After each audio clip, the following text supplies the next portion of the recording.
E aí galera, tudo bem com vocês? Eu espero que possa estar tudo bem. Hoje a gente está aqui mais uma semana para compartilhar das boas novas com você. E hoje a gente tem um convidado muito demais, extraordinário, num lugar lindo, lindo, lindo, lindo. Então se você puder, curte, compartilha, já manda aí para um amigo, para a família, para a galera, para geral. Beijo!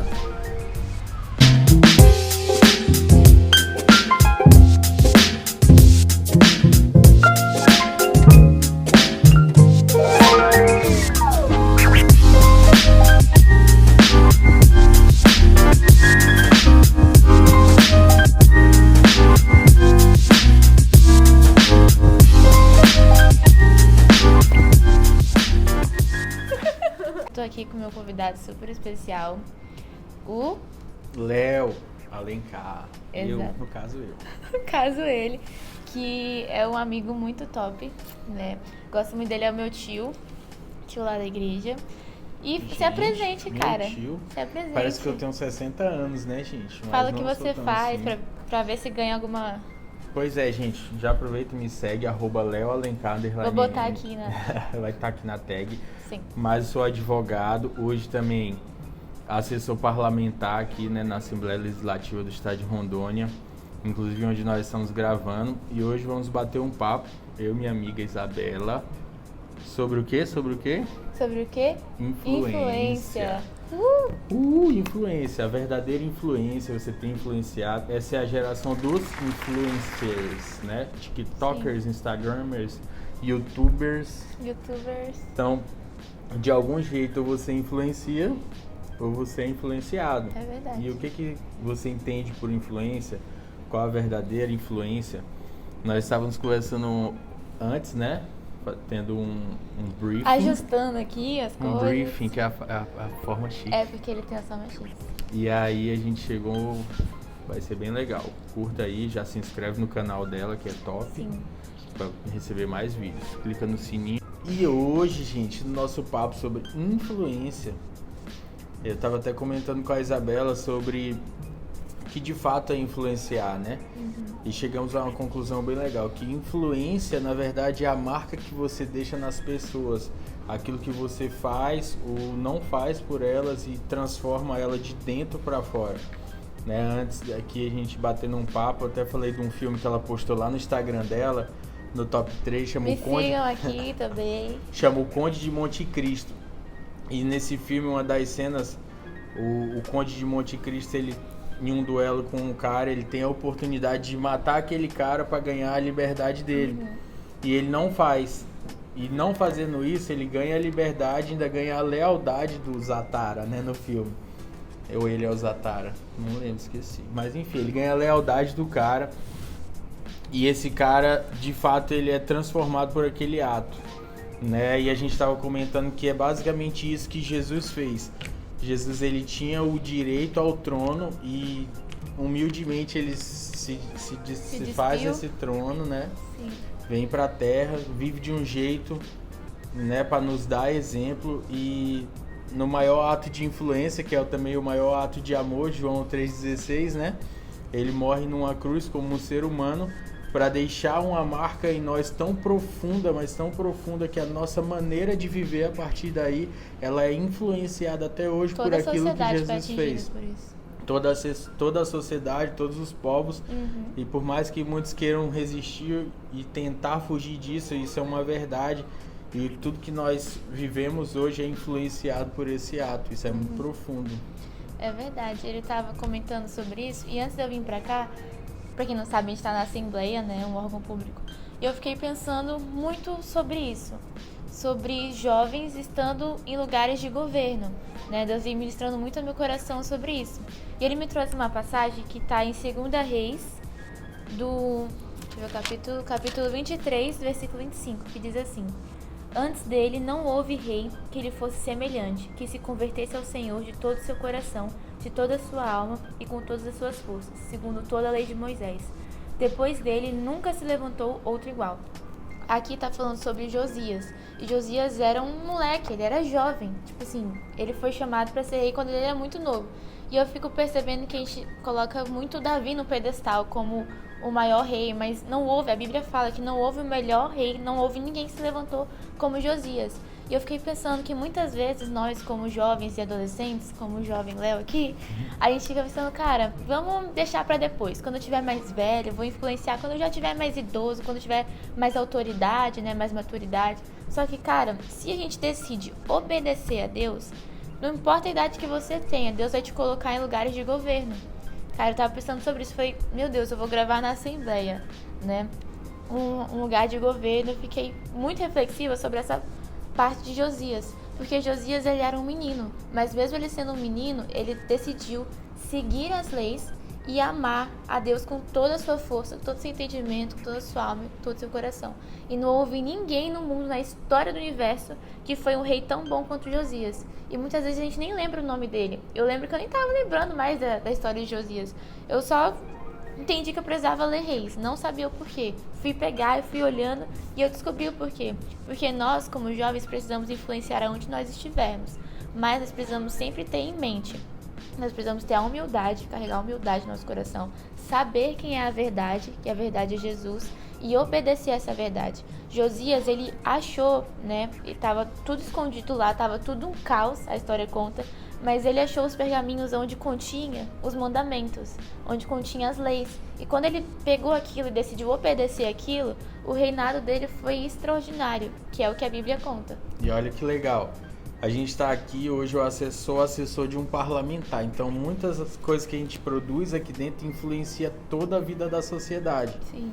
Né? Então, assim, por mais que você pense em Assembleia Legislativa, política, tudo, corrupção e tudo, mas quando existem pessoas com princípios, né, que é o que mais influencia, com pessoas com princípios, em lugares que muitas vezes pode parecer sujo, aquilo muda o ambiente. Se você vê, Josias, ele vinha de uma linhagem de reis onde tudo era distorcido, ninguém nem ligava mais para os princípios, ninguém ligava mais para Deus, mas quando um homem se posiciona e ele decide de fato influenciar, o ambiente todo é transformado, né? Todo o ambiente. Então, se a gente chega, seja aqui na Assembleia, seja lá na sua escola, onde, né, você está estudando e hoje a cultura do mundo, todos os meus amigos são Zé Droguinha e tudo, mas se você de fato é posicionado, inteligente, intencional, porque nós não podemos também ser, bestão, vou me influenciar. Não, nós somos cristãos, nós somos ser inteligentes, intencionais, fazer amizades intencionais para transformar aquelas pessoas, entendeu? Isso,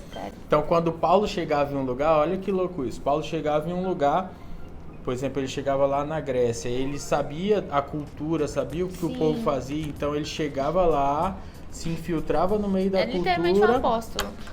E trazia o povo e apresentava Cristo para ele. Ali ele transformava a sociedade. Ou seja, ele não chegava lá, vamos para Jesus. É o cara, não, mas eu acredito em outros deuses. Não, teu Deus, mas por quê? Tu não sabe nem por quê, nem o que tu tá pregando, nem nada. Então a gente precisa conhecer. Então você chega lá num ambiente lá escolar, aqui na Assembleia, onde muita corrupção, o pessoal fala muito, é sujo, é isso, é aquilo. Mas a gente chega, integra o ambiente e de dentro para fora, com os nossos princípios, a gente vai transformando. E assim a gente vai transformando a vida das pessoas, e essas pessoas vão de fato mudando as suas atitudes, as suas crenças, e sem muito esforço, sem muita chatice, né? Porque o povo fala que crente é chato, fica né? perturbando. Tem que aceitar Jesus. Não é assim, gente. A gente hoje somos cristãos, evangélicos, gospels, né? Mas também somos inteligentes, cultos, né? Porque a influência, ela precisa também de uma base, não é só chegar e querer empurrar a goela abaixo. E o próprio Jesus falou isso, porque o que a Bíblia fala? Nós devemos ser astutos como serpentes e mansos como pombas. Então nós precisamos ter cabeça de guerreiro e coração de criança, cara. Se a gente viver assim, era algo que eu até estava pensando quando eu estava falando sobre isso. Eu sempre costumo pensar que o diabo, ele distorce toda a verdade. Então tudo que é bom, ele distorce para que pareça ser algo horrível.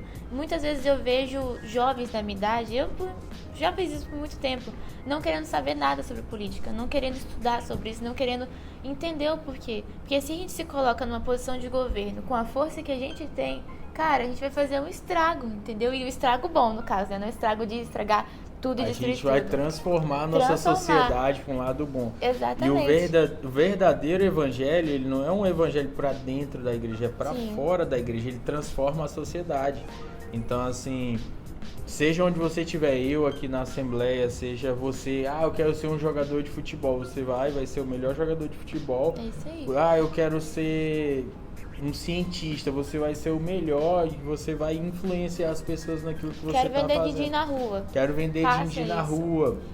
O seu din-din vai ser o melhor. Exatamente. Entendeu? E você, por quê? Porque você vai pesquisar qual o melhor din-din, qual o melhor isso, qual aquilo. E você vai fazer isso de uma forma que as pessoas vão olhar e vão falar, cara, esse cara é excelente em tudo que ele faz. Ele tá transformando o modo como as pessoas vendem din-din em Porto Velho. Cara, Isso de fato é influenciar, isso de fato é ser cristão, é sair de fora ali das quatro paredes e começar a influenciar a sociedade. E aí quando você vê, todo mundo tá vendendo din-din igual a você. Sim. Olha, o exemplo do din-din é bom, hein, Tá gente? vendo? Aí todo mundo tá vendendo din-din igual a você, ou seja, todo mundo tá replicando Jesus com a excelência que você passou. Caraca, esse meu amigo Léo é demais, viu? Eu tava lembrando de algo quando ele falou de Paulo, né? Eu tava lendo 1 Coríntios e eu lembrei sobre a sabedoria de Deus. Aqui, Paulo, ele tinha um problema muito grande quando ele estava em 1 Coríntios, com aquela população. Porque lá naquele tempo, até hoje em dia, assim, a Grécia, ela tinha muito problema com a sabedoria. Eles precisavam ser todos sábios. Então, eles só aceitavam uma verdade de alguém que foi, sei lá, Aristóteles, alguma coisa bem assim. Então, para eles, aquilo era verdade, aquilo era ser sábio. E Paulo, quando ele ia lá, ele se colocava num lugar de humildade, falando bem assim, que o discurso dele não era o maravilhoso, o mais top do mundo, porque eles tinham muita lábia, acho que essa é a palavra certa. Os gregos tinham muita lábia, então se eles queriam convencer alguém, eles chegariam na lábia assim e transformariam em uma verdade. Tanto que, nesse momento, eu nem me lembro o nome mais, eu vou pesquisar e vou colocar aqui. Que era uma das coisas que aconteciam, que eles discutiam entre si, né? Eles faziam discussões, e essas discussões, mesmo a base sendo errada, eles ganhavam essas discussões, porque eles trabalhavam muito na relação da lábia. A retórica. A retórica, exatamente. Então, até isso que a Bíblia fala, que eles tinham muita retórica, eles conseguiam fazer as pessoas pensar e traziam essas pessoas para si. Só que Paulo, falando sobre isso, ele me transformou numa coisa assim muito interessante, que é necessário assim que a gente tenha essa retórica, que a gente tenha essa capacidade de construir palavras boas. Mas Paulo diz que a própria mensagem em si, que ele pregava, não precisava de, sei lá, uma retórica enorme, uma falaziada tão grande quanto eles faziam, porque a mensagem em si é poderosa. Então, muitas vezes a gente pensa, não, calma, eu não tenho habilidade suficiente para conseguir chegar em alguém e falar sobre Jesus, eu não tenho força, não tenho habilidade, não tenho sabedoria para conseguir fazer isso. Mas, cara, se você pede a ajuda do Espírito Santo e se você entende que a mensagem por si só transforma e não é você que transforma, tu pode ter certeza que você vai conseguir. Porque 1 Coríntios, cara, fala sobre isso. E Corinto era uma cidade cheia de deuses, cheia de pessoas. Então era uma bagunça total. E assim como nosso amigo Léo falou, Paulo ele foi lá e fez o apostolado dele. Ele conheceu a cidade, pessoas de uma rede de amigos que ele tinha, ele conseguiu implantar igrejas lá, entende? Então, às vezes, não é pela força do nosso braço que a gente está em lugar de influência. A gente tem que entender que é sempre Deus que faz isso. Não é porque você é bom o suficiente que você está num cargo de governo, mas é porque Deus quer te usar lá. Então, tenha sempre um coração disposto a fazer isso. Tenha um coração disposto a obedecer o que Deus quer fazer com você nesse lugar. E saiba quem você é. Exatamente, senão você é desvirtuado. Quem Deus te chamou para ser, porque vamos falar de Paulo. Tem uma passagem onde Paulo ele é preso, sem o julgamento, né? Romanos. E aí quando ele é preso em Roma, quando ele é preso, o pessoal descobre que ele também é romano. Sim. Certo? E aí os guardas falam o quê? Não, pode sair, a gente tá Opa, liberando vocês. desculpa. Pode sair. E Paulo falou o quê? Não, eu sendo um cidadão romano, eu quero uma audiência com o governador, porque eu conheço os meus direitos. Então ele sabia quem ele era, os direitos dele. Ou seja, quando você sabe quem você é, você não vai aceitar qualquer coisa. É verdade. Achando que, podia ser melhor sair ali, né, na calada da noite. É um benefício que estavam dando para ele. Mas ele sabia quem ele era e os verdadeiros direitos dele.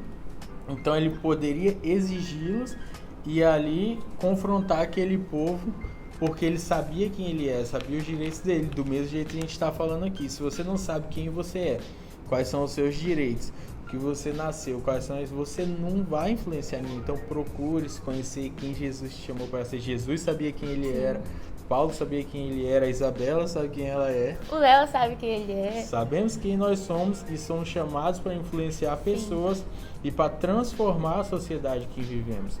Então, se você está vivendo nessa época, se você está assistindo esse vídeo, você está vivo. Se você está vivo, você está vivendo nessa época. Se você está vivendo nessa época de muita influência, comece a influenciar pessoas para aquilo que você acredita e transformar a vida delas com aquilo que você carrega. Esse é o recado. Se você carrega algo de Cristo, que eu creio que você carrega, você foi transformado por Jesus, passe a influenciar as pessoas para que elas também sejam influenciadores e portadores dessa mensagem. Porque hoje em dia a gente está... mensagens muito rápidas, tudo mudando muito rápido, tudo muito distorcido. Parece o contexto que a Isabela falou, onde Paulo vivia. E essa é a época perfeita para nós cristãos verdadeiros. Sim. Vocês que são mais jovens ainda, eu já tenho 34 anos, vocês que são jovens, né, podem inserir o evangelho de uma forma esperta, culta, né, com inteligência, com sabedoria, para que vocês possam transformar e influenciar a geração de vocês. Sabedoria de Deus ainda. Esse é o recado desse YouTube. Mas já para finalizar, eu só queria dizer uma coisa, né? Fazer o apelo para vocês. Seguinte, cara, principalmente para nós que somos jovens. A gente tem muito essa temática de que cristão é chato, que fica sempre naquela caixinha. Mas, cara, não precisa ser assim. A gente precisa ser, como eu falei, astutos e ainda mesmo mansos. Então eu convido vocês que são jovens, que são adolescentes, a começarem a serem influenciadores. Porque a gente pensa em primeiro aos confins da terra, mas a gente precisa primeiro ir em Jerusalém. Jerusalém é a nossa casa, Jerusalém é a nossa escola, a nossa família. É todas as pessoas que estão perto da gente. Depois a gente vai para os confins da terra, entende? Porque eu por mim mesma eu falo que é mais fácil conversar com alguém que não me conhece do que com alguém que me conhece. Olha o exemplo que eu tô dando, entende? Então eu tenho que ter essa transformação dentro de mim para que as pessoas ao meu redor possam entender o que é que eu estou vivendo. Então influência é isso, você precisa viver essa influência de forma real. Não só influência digital, não só influência, sei lá, em outros lugares, mas de forma real. E quando você começar a viver isso, cara, pode ter certeza que uma geração de jovens vão se levantar e vão transformar esse mundo. Então eu convido você a começar a pensar sobre isso. O legal do canal é que sempre tem no final um apelo, né? A gente sempre convida você a pensar sobre o tema que a gente trouxe. Então começa a se posicionar. O meu posicionamento muitas vezes é acordar todos os dias e lembrar o que Jesus me chamou para ser. Então isso é uma influência. Eu influencio a vida de outras pessoas. E eu te convido a você influenciar a vida de outras pessoas também. De forma boa, é claro. Assim como o Léo falou. É isso aí. Essa menina é top, velho. Você é top. Eu amo meu tio Léo. É isso, gente. Então, um beijo grande, um abraço gigante. Tem que fazer. Um beijo grande e um abraço gigante. Abraço Fiquem gigante. com Deus. Até a próxima. E semana que vem tem mais. Tchau.